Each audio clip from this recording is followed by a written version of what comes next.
नमस्कार मित्रों, स्वागत है मेरे YouTube चैनल श्वेत ज्ञान में, जहां मैं आपके लिए विभिन्न विषयों पर वीडियो बनाकर लाता हूं। पिछले वीडियो में मैंने आपको बताया था कि भूत प्रेत किसे कहते हैं, कैसे लोग भूत प्रेत बनते हैं। जैसा कि पिछली वीडियो में मैंने बताया था कि जो आत्महत्या, हत्या या तड़प तड़प कर मृत्यु प्राप्त करते हैं, या जो अत्यधिक राग, द्वेष, लोभ, वासना से ग्रस्त होते हुए मरा हो, वह सभी प्रेत योनि में जाते हैं, या यह कह लीजिए कि उनको जल्दी कोई शरीर नहीं मिलता। इन्हीं लोगों को तृप्त करने के लिए श्राद्ध और तर्पण किया जाता है, क्योंकि यही लोग अतृप्त रहकर अपने स्वजनों को परेशान करते हैं या उनके कार्य में बाधा डालते हैं, जिसे हम ज्योतिष भाषा में पितृदोष बोलते हैं। खैर, श्राद्ध और तर्पण का विज्ञान विस्तृत है, जिसको मैं फिर कभी अन्य वीडियो के माध्यम से बताऊंगा। आज का विषय शुरू करने से पहले आपसे रिक्वेस्ट करूंगा, आपसे अनुरोध करूंगा कि इस चैनल को सब्सक्राइब कर लें और बेल आइकन को भी प्रेस कर लें, ताकि नई नई वीडियो आपके सामने जब भी मैं कोई नया वीडियो डालूं तो आपको नोटिफिकेशन में आ जाए। तो मित्रों, ये जो भूत प्रेत होते हैं, यह व्यक्ति दर व्यक्ति के कर्म, साधना, शक्ति के अनुसार विभिन्न शक्तियों से युक्त होते हैं। लोभ, मद, अहंकार, द्वेष, वासना इत्यादि तामसिक वृत्तियों से भरे पूरे व्यक्ति जब प्रेत या भूत बनते हैं तो उनकी शक्ति भी उसी प्रकार की होती है, जिसमें जितनी अधिक तामसिक वृत्ति और स्वभाव, वह उतना ही अधिक शक्तिशाली और अतृप्त और या परेशान रहता है। इसलिए इनको अलग अलग श्रेणियों में डाला गया है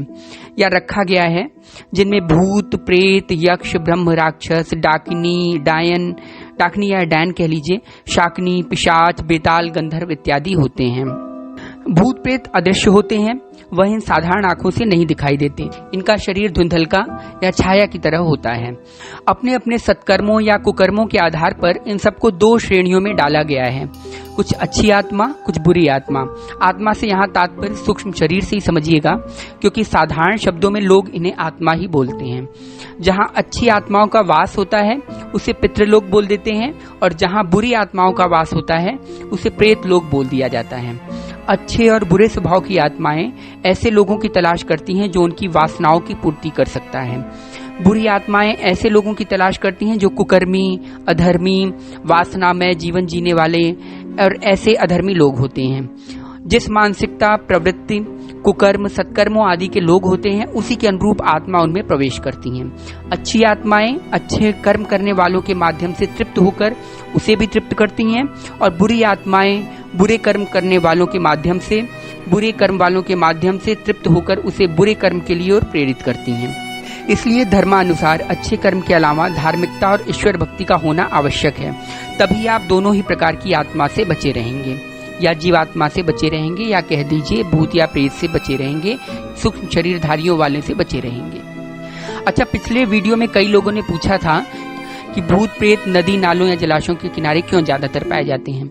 तो ये नदी, नालों, जलाशय के किनारे इसलिए पाए जाते हैं क्योंकि इन्हें पानी पीने का अधिकार नहीं होता, तो ये प्यास से तड़पते रहते हैं, और जलाशय के किनारे ये पानी पीने की अभिलाषा से निरंतर पड़े रहते हैं कि कभी तो इनको जल मिलेगा। आपने अपने बड़े बूढ़ों से भी सुना होगा कि शाम के बाद या रात्रि में किसी को नदी या नाला पार करने के लिए मना करते हैं।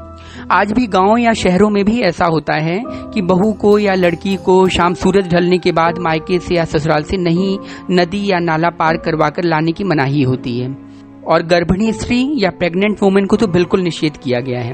गांव में आपने देखा होगा कि जब बहू या लड़की जो विवाहित हो घर या मायके या ससुराल से आती है, तो घर की औरतें लोटे में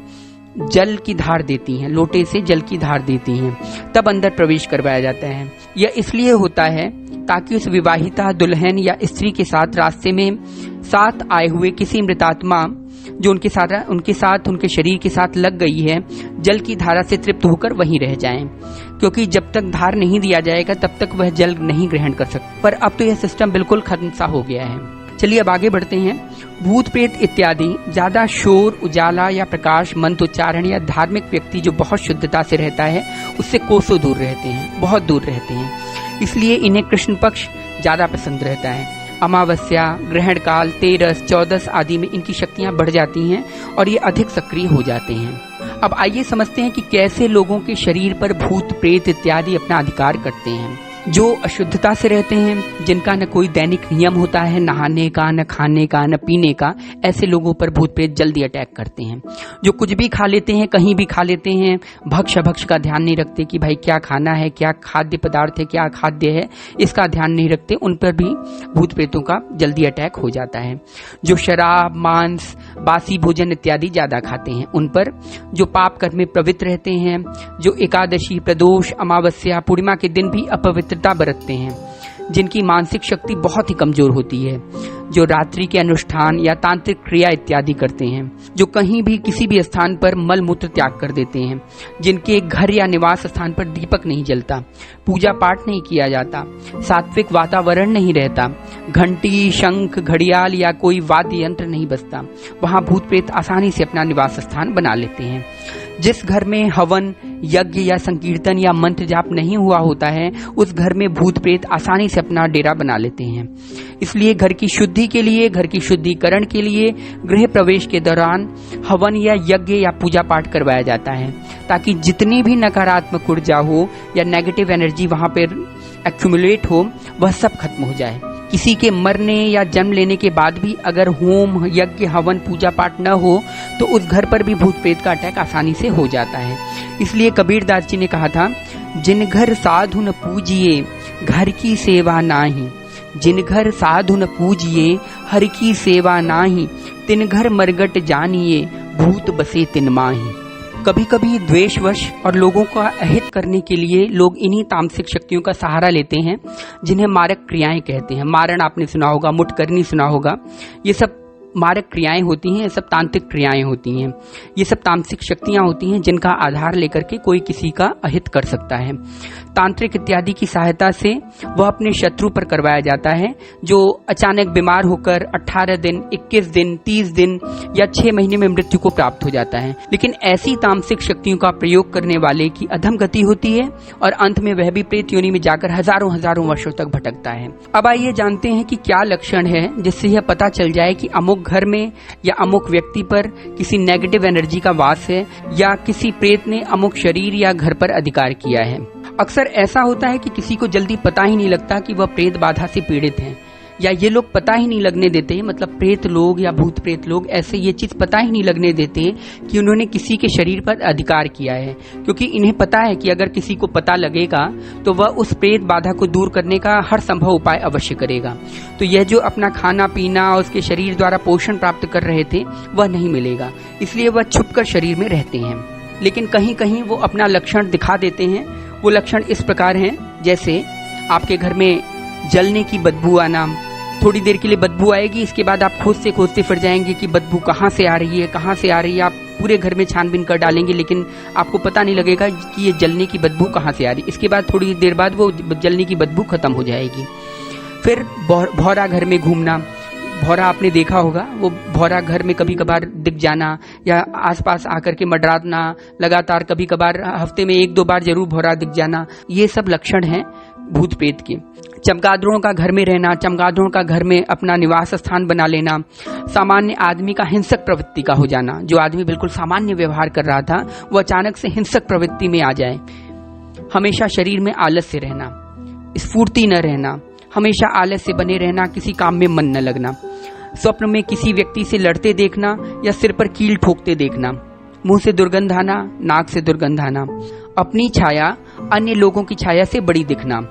अथक प्रयास के बावजूद भी अगर आपके घर में बासी खाना बच जाता है तो समझिए कुछ ऊपरी प्रभाव है। स्वादिष्ट खाने में स्वाद न आना, आप कितना भी प्रयास कर लें, खूब आपने नमक, मसाला, मिर्च सब कुछ डाल करके आपने खाने को बनाया, लेकिन तब पर भी आपके खाने में स्वाद न आता हो, ये उसी के लक्षण हैं, भूत प्रेतों के लक्षण हैं। कपड़ों का रखे रखे कट जाना, घर में छोटी छोटी बेवजह बातों में झगड़ा हो जाना, अक्सर सिर हमेशा भारी भारी रहना, सिर दर्द बने रहना, लगातार 2 से 3 वर्षों तक सिर दर्द बने रहना, चाहे आप कितना भी इलाज करवा लें, डॉक्टर के पास चले जाएं, थोड़ी देर आप दवाई खाएंगे फिर हल्का ठीक हो जाएगा, लेकिन फिर भी बने रहना सिर दर्द, तो ये सब लक्षण भूत प्रेतों के हैं। स्वास्थ्य हमेशा गड़बड़ रहना, और जिस व्यक्ति पर भूत प्रेत का साया होता है या भूत प्रेत की अधिकता होती है, जिसके शरीर पर भूत प्रेत ने अधिकार किया होता है, वह हमेशा एकांत खोजेगा। वो मतलब लोगों के भीड़ में से, अब लोगों की भीड़ में नहीं रहेगा, वो हमेशा एकांत खोजेगा। घर में रखा हुआ सामान अचानक से गायब होना और बहुत ढूंढने के बाद न मिलने पर कुछ समय बाद वहीं पर मिल जाना, बिल्ली का बार बार आपके घर में रोना, कुत्ते का अचानक भौंकना और भौंकते रहना, बार बार मन में आत्महत्या का विचार आना, जल जाने का विचार, बिल्डिंग से कूद जाने का विचार, किसी बस, कार, ऑटोमोबाइल के नीचे आ जाने का विचार, रखा हुआ भोजन सड़ जाना या घर में से दुर्गंध आना, जैसे मल की दुर्गंध आती है, जैसे लैट्रिन की दुर्गंध आती है, पॉटी की दुर्गंध आती है, उसी तरह का दुर्गंध आना, कोई लगातार निगरानी कर रहा हो ऐसा लगना, ऐसा आपको बार बार लगता हो कि कोई हमें देख रहा है या कोई हमारी निगरानी कर रहा हो या कोई आपको लगातार देख रहा है, घूर रहा हो, घर में लगातार मृत्यु होना अचानक से, ऐसा लगना कि कोई घर में है, स्वप्न में किसी से लड़ते देखना है, कुश्ती करते देखना, रात में अचानक से नींद खुल जाना, 12 से 3 बजे के बीच में अगर आपकी नींद अचानक से खुल जाती है और आप एकटक होकर के मतलब आंखें खोल करके बाहर देख रहे हैं तो इसका मतलब जरूर कुछ न कुछ है। सोते हुए घर में जाले दिखाई देना, अचानक से आप सो रहे हैं और आपकी नींद खुली तो जाले जाले आपको दिखाई पड़ रहे हैं, जाले न होने पर भी वहां जाले दिखाई पड़ रहे हैं, तो ये सब लक्षण हैं भूत प्रेतों के। दीवार पर कोई अचानक से चित्र उभर आना और अस्पष्ट चित्र उभर आना या कोई डरावना चित्र उभर आना, घर में या छत पर किसी के चलने बोलने की अस्पष्ट आवाज सुनाई देना, रात में चाहे दोपहर में, रात में अचानक कोई आपका नाम लेकर बुलाता हो, सात्विक पौधों जैसे तुलसी का मुरझा जाना या तुलसी का पौधा घर में न लगना, आप कितना भी प्रयत्न कर लें, बार बार तुलसी लगा रहे हैं और वो पौधा बार बार मुरझा जा रहा है या आपके घर में नहीं लगता हो, तब समझ जाइए कि कुछ ऊपरी चीज है। घर में कॉकरोच, लाल चींटी, खटमल, कीड़ों का बढ़ जाना या किसी खानदान में वंश का न चलना, अर्थात स्त्री का बार बार गर्भपात हो जाना या लड़के का गर्भ में ही मर जाना, किसी व्यक्ति के व्यवहार में अचानक परिवर्तन हो जाना, सीधे व्यक्ति का भयंकर क्रोध करने लगना या क्रोधी व्यक्ति का व्यवहार बिल्कुल बदल जाना, कोई व्यक्ति बहुत ज्यादा खाना खाने लगता है या पानी पीने लगता है, मतलब खुराक 2 से 3 व्यक्ति का बढ़ जाना,